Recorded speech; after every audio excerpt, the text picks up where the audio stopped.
Good morning students. हमने पिछली class में एमएससी फाइनल की क्लास है special paper advance plant pathology. तो इसमें हमने पिछली क्लास में पैथोजेनेसिस पढ़ा था। अब हम डिफेंस मैकेनिज्म पढ़ेंगे।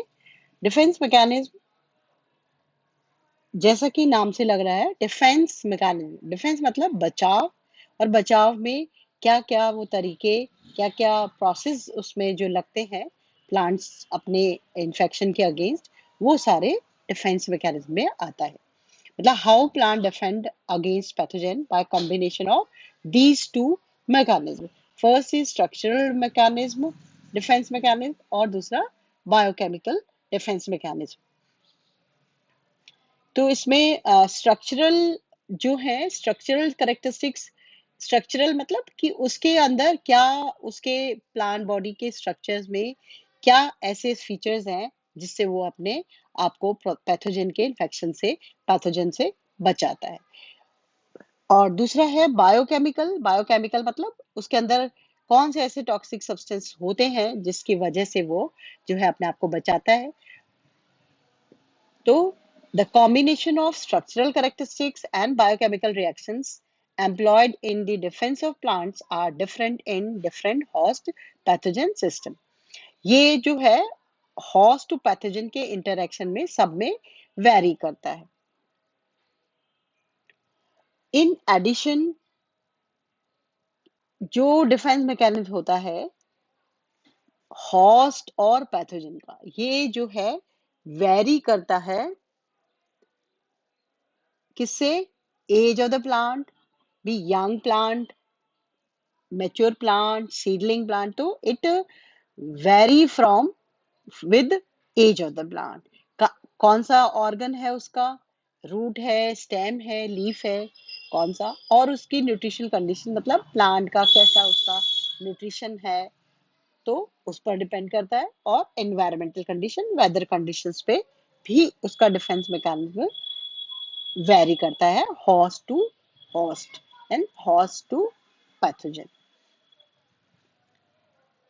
नाउ डिफेंस मैकेनिज्म का फ्लो चार्ट, जिसमें डिफेंस एक तो होता है स्ट्रक्चरल डिफेंस मैकेनिज्म, दूसरा होता है बायोकेमिकल डिफेंस मैकेनिज्म।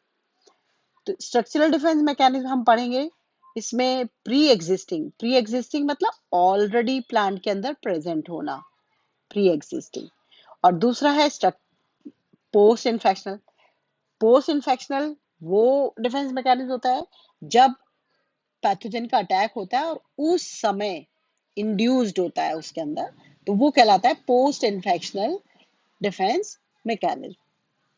अब इसमें जो है स्ट्रक्चरल डिफेंस मैकेनिज्म में pre existing structural and chemical defences, जैसे इसकी सरफेस है, किसकी, प्लांट बॉडी की सरफेस है ना, प्लांट बॉडी की सरफेस। और structural surface, structural defence are present in plant even before pathogen comes in contact with the plant, मतलब उसके आने से पहले ही ऑलरेडी प्रेजेंट होता है। जैसे हम बात करें कि उसकी जो सरफेस लेयर्स है सब जगह, चाहे वो रूट हो, चाहे वो स्टेम हो, चाहे वो लीफ हो, तो उसकी जो सरफेस लेयर है उसी में ऐसे स्ट्रक्चर्स होते हैं जो उसे डिफेंस प्रोवाइड करते हैं। तो जैसे हम बात करें, मान लीजिए स्टेम है, लीफ है, तो उसके ऊपर वैक्स की कवरिंग होना, थिक होना, बहुत ज्यादा जो है उसमें क्या कहते हैं, विस्कस होना, विस्कोसिटी। फिर क्यूटिकल जो कवर करती है उसकी सरफेस लेयर को, वो बहुत थिक होना। उसके एपिडर्मल सेल की जो वॉल है वो बहुत थिक होना। फिर स्टोमेटा, स्टोमेटा की साइज, उसकी लोकेशन, उसकी शेप, ये भी जो है एक जरिया होते हैं उसको डिफेंस प्रोवाइड करने के। Lenticels, these are the natural opening, और ये नेचुरल ओपनिंग भी इस तरीके की होती है कि मतलब कि प्लांट को वो अंदर आने से रोकती है। तो थिक वॉल्ड सेल्स, एपिडर्मल के जो सेल्स होते हैं वो थिक वॉल्ड होते हैं। लीफ की, फ्रूट की जो सरफेसेस होती है उस पे वैक्सेस होते हैं, तो वैक्सेस जो है वाटर भी रिपेलेंट सरफेसेस है एक। ऐसी लेयर बना देते हैं कि पैथोजन उसमें अटैक ही नहीं कर पाता। और मान लो अगर टच भी अटैक भी करता है, वो आके उस पर एडहर भी करता है, तो वो जर्मिनेट नहीं कर पाता, क्योंकि उसमें ऐसी फिल्म होती है कि वाटर रिपेलेंट सरफेस होती है। तो देखिए इसमें ये जो दिख रहा है, दिस इज क्यूटिकुलर लेयर। ये ऑरेंज कलर की जो दिख रही है आपको, ये कितनी थिक क्यूटिकुलर लेयर है। तो इसके ऊपर इन्फेक्शन जो है हो ही नहीं। अगर मान लीजिए किसी का इन्फेक्शन भी होता है, तो वो उसको पेनिट्रेट ही नहीं कर पाता। क्यूटिन देखो तो क्यूटिन ऑरेंज कलर की है, कितनी थिक है। इट ऑल्सो इनहिबिट, और इसके अंदर हाइड्रोफोबिक वैक्स है। वो हाइड्रोफोबिक वैक्स से वो अटैक ही नहीं कर पाता, अटैच ही नहीं हो पाता है। और देखिए ये वैक्स क्रिस्टल्स दिख रहे हैं इसमें।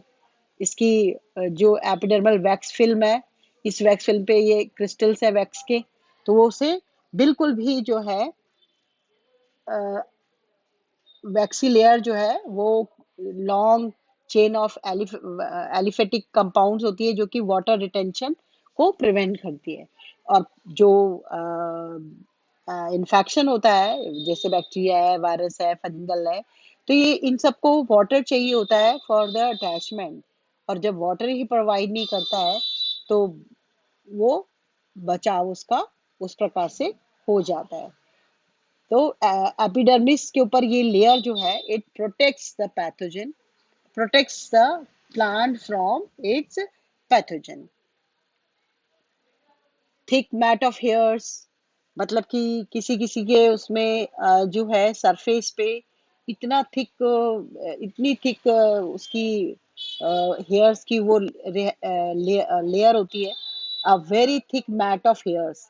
तो वो इसी में इंटेंगल होके फंस जाते हैं। इन्फेक्शन जो है इसमें इंटेंगल होके फंस जाता है, तो वो भी एक स्ट्रक्चरल डिफेंस है प्लांट का। थिक क्यूटिकल मैंने आपको बता ही दी है ना। इस डायग्राम में भी देखो थिक क्यूटिकल दिख रही है। This is thick cuticle. फिर किसी किसी में सरफेस पर जो है हॉर्न्स होते हैं, ये दिख रहे हैं हॉर्न्स।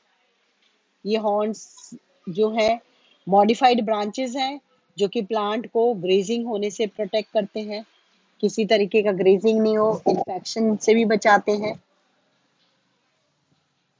ये देखिए किसी किसी में जो है ट्राइकोम्स होते हैं, ऐसे ग्लैंडुलर हेयर्स होते हैं कि ये बहुत पॉइजनस होते हैं। These are the glandular hairs, ये दिख रहे हैं। और ये ग्लैंडुलर हेयर्स जो है कैनबिस स्पीशीज है उसमें होते हैं, और ये पॉइजनस होते हैं। और उससे जो है क्या कहते हैं, इरिटेट होता है इन्फेक्शन, पैथोजन। किसी किसी के अंदर जो है क्या कहते हैं, कुछ वोलेटाइल सब्सटेंस भी निकलते हैं उन सब प्लांट से, जो कि उन्हें डिफेंस मैकेनिज्म प्रोवाइड करते हैं। और ये जो है जिरेनियम है, इसमें एक केमिकल निकलता है क्यूस्क्विलाइक एसिड।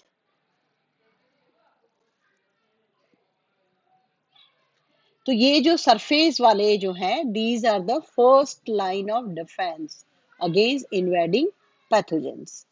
और इसमें जो है इसकी सेल वॉल जो होती है एपिडर्मिस की, ये भी इतना टफ सेल वॉल होती है कि इसमें पॉलीमर्स ऑफ सेलुलोज और हेमी सेलुलोज होते हैं, जो कि एक्सीलेंट बैरियर जो है serves as an excellent barrier. मतलब इतना अच्छा एक्सीलेंट रुकावट है, जो पैथोजेंस को और इंसेक्ट को लिविंग सेल में अंदर जाने से रोकती है। और the epidermis constitute a very good protective system of leaves, floral part, fruit, stem and root of the plant।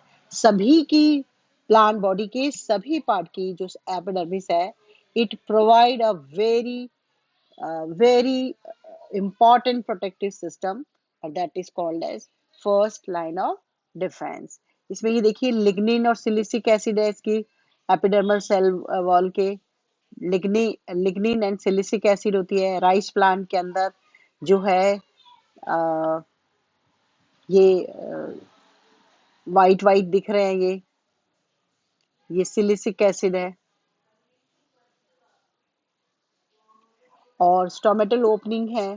तो ये स्टोमेटल ओपनिंग भी जो है क्या कहते हैं, इस तरीके से होती है कि जो है पैथोजन अटैक नहीं कर पाता है। मतलब कि बंद होंगे या अंदर की तरफ मुड़े हुए होंगे, जिससे कि पैथोजन एंटर नहीं कर पाए, तो वो एंट्री को रोकने का प्रयास करते हैं। कुछ डिफेंस मैकेनिज्म जैसे ईडियोब्लास्ट है, तो ये जो है they referred as a crazy cell and are important immunological cells of the plant that helps them protecting against herbivory. Herbivory मतलब हर्ब्स वगैरह जो हैं वो हर्ब्स को खा नहीं सके। कुछ ऐसे सर्टेन टॉक्सिक केमिकल्स होते हैं, शार्प क्रिस्टल्स होते हैं कैल्शियम ऑक्सलेट के, ये जैसे डायग्राम में दिख रहा है, दीज आर द स्फेराइड्स। ये स्फेराइड्स की होने की वजह से जो है इसमें ग्रेजिंग वगैरह नहीं होती है, रेफाइट्स है, और ये कहलाते हैं ईडियोब्लास्ट। क्या कहलाते हैं ये? ईडियोब्लास्ट। और ये भी जो है इंसेक्ट वगैरह जो इनको अटैक करते हैं, उसके उसको ये उसके माउथ पार्ट को टीयर अप कर देते हैं, मतलब फाड़ देते हैं।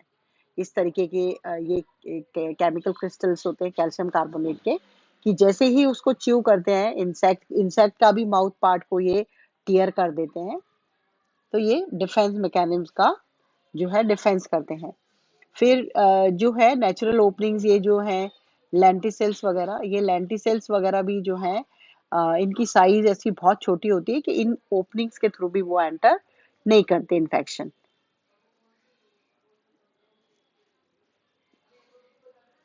ये तो मैं बता ही चुकी हूँ। और कुछ ऐसे स्ट्रक्चरल डिफेंस होते हैं कि नेक्ट्रीज वगैरह होती हैं, वो भी जो है इसमें ये दिख रही हैं, ये नेक्ट्रीज।